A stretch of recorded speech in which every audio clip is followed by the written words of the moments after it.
We're here at the BP station on Rivers Avenue. I'm speaking to the truck driver, and my question to him is, why is it that truckers don't come together to level the playing field because they get in a group, 10 or 12, and they complain about issues that they're dealing with, but they don't come together to try to come up with a solution because they do have the power. Sir, what were you telling me earlier? Truckers complain because there's a lot to complain about. The freight is cut, there's so many traffic, we got laws that is not compatible with trucking, but most truckers, they get together and complain because they're afraid to take a week off from work. 1 week, 3 days is all it would take to bring the country to a standstill. But here in America, most people live above their means.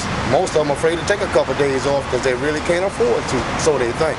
So it's not really that they're trying to hurt the country. It's just that they're trying to get the attention, to get the kind of proper needs met that they have, such as upkeep on the equipment, such as the DOT requires, and to have a better income so they can support them family. Is that right? That's absolutely right. Look, I've been an owner-operator for the past 9 years. Just last week I had to park my truck in the yard and start driving a company truck because I couldn't make a paycheck. The past 3 weeks I got checks after deductions came out for like $49 for the whole week.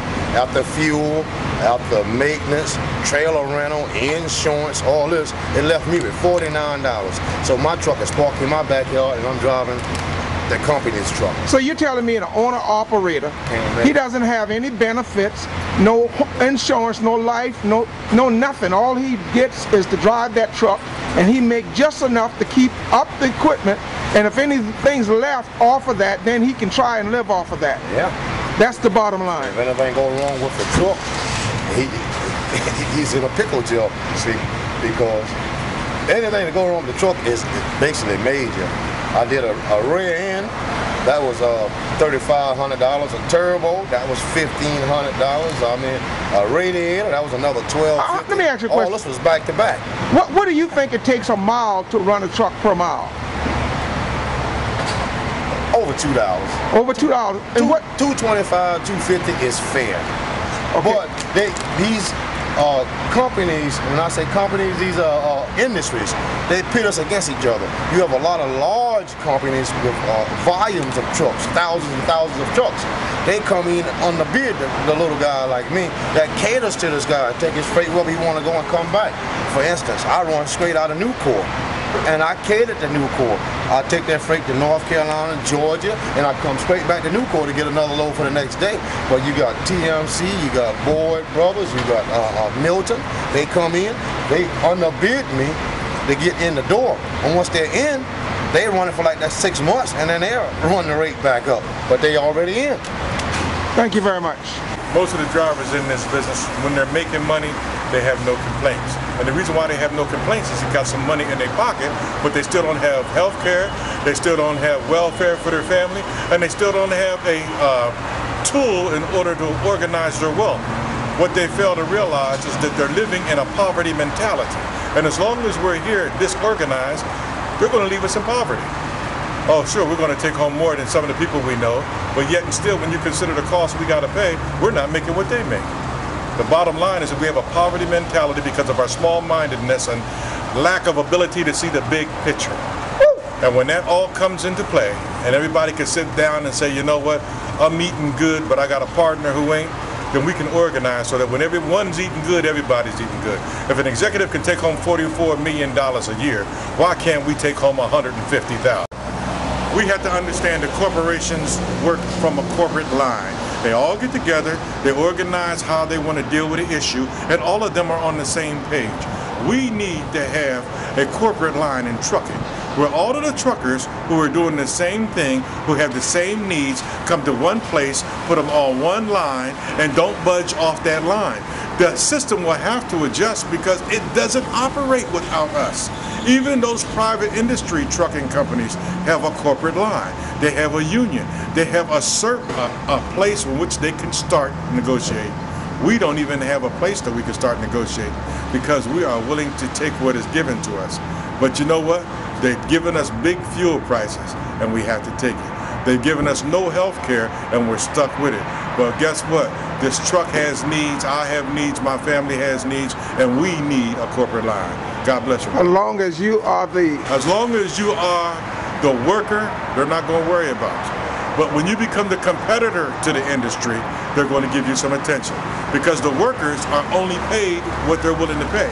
The competitors can make demands on what they want. And as long as you are a worker, you will stay with the corporate line. But when you become a competitor, you will see that if you speak at one voice, they will bargain with you. Do we have the power? Absolutely. Can we organize? Positively. Do we need to make a step in that direction to ensure our safety, health, and our welfare in the future?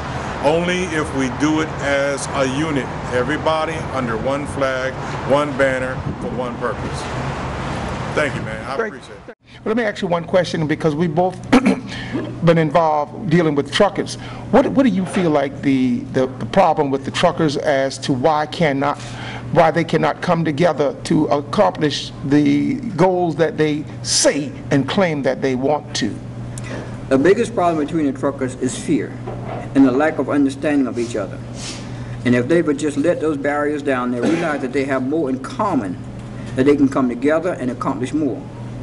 One of the biggest fears is not believing that you can. And we've limited ourselves because we've not defined where we want to go. We've not defined our visions, our goals, and our purpose. And when each person buys a truck, they have more in mind than just buying a truck, putting it on the road. They must have some long-term goal other than just buying fuel and running down the road. And I believe that everybody has a dream. The biggest problem in accomplishing those dreams is belief in oneself. If you don't believe that you can do it, then you'll keep going round and round in circles and falling into the same hole. Do you feel like the truckers will benefit at the rate that they are going with no benefits, no control over their business, which they do own a business because they are self-employed, and that makes them their own business person? So do you feel like they're going to accomplish anything by having someone else dictate to them? No. No. What is the answer? The answer is this here: believing in oneself, understanding that if it is to be, it's up to me. And you're referring to the trucker? Tell me who you're referring to. I'm referring to the trucker and anyone else who desire to be free and to fulfill their goals and purpose in life. You must realize that there's nobody out there that controls your destiny but yourself. You set your goals, you work your plans, and that's the way you get there. So you're telling me also that we're going to have to work together, or we can do this individually? I don't see this working in the container business being individual. This is going to have to be a group thing as a body. Am I right? It would work better as a body. But in order to work together as a body, you must define a single purpose. You must have a single mission. You must have a single goal and a single vision. Okay, now let's say we got about 300 truckers around town. How can each one of these truckers be individual and have a goal separate and apart from the other one in this container business and be successful? They won't be. So we're going to have to come together. You have to come together in order to survive. Okay, and we have to have one goal in mind. And what is that goal should be? The ultimate goal for each trucker should be to be financially independent by the time they reach a certain age in life. And whether they do that through the trucking or whatever they might use. But trucking should be a vehicle to help them find their independence. In other words, what you're saying is, if they've got other goals other than trucking should be the vehicle to make the necessary funds to accomplish whatever they want to achieve. That's right. Thank you very much, Mr. Johnson.